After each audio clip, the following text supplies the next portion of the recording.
Kamar ta yaya dai?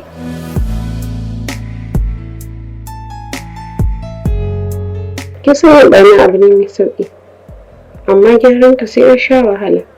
Na karki zaton ɓarnar da kika a lokaci guda za ta gyaru. Ke, kin san me yake faɗa kuwa? Wasa fa kika ce? Dama ana wasa da soyayya ne? Ana yi? Mubarak, na aikata laifi wanda ko ni aka yi wa.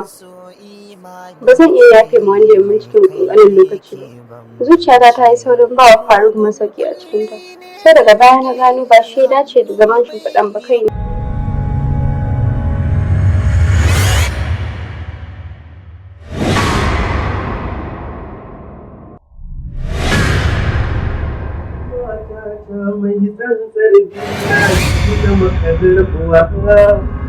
A zuciya ta ke ce guda ɗaya ba gari kuwa.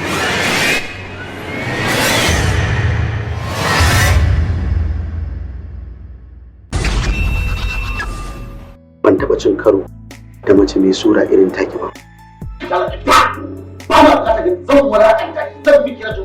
Assalamu alaikum, sunana Baba Sadiq. Yau ma gani nan a cikin wani sabon shiri mai dogon zango. Wannan fim ba kowanne ba ne illa zargi.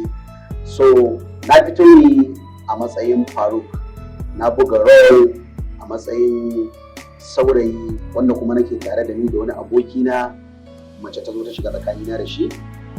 Ina mai kwadaitar muku da ku tsaya ku kalla, ku je YouTube ku yi sacin Altaharib TV, ku danna mana subscribe, sannan ku danna ƙararrawa alaman sanar da ku da zarar mun fara saka muku wannan shiri mai muhimmanci wanda kuma ya zo da saƙonni da abubuwa daban-daban.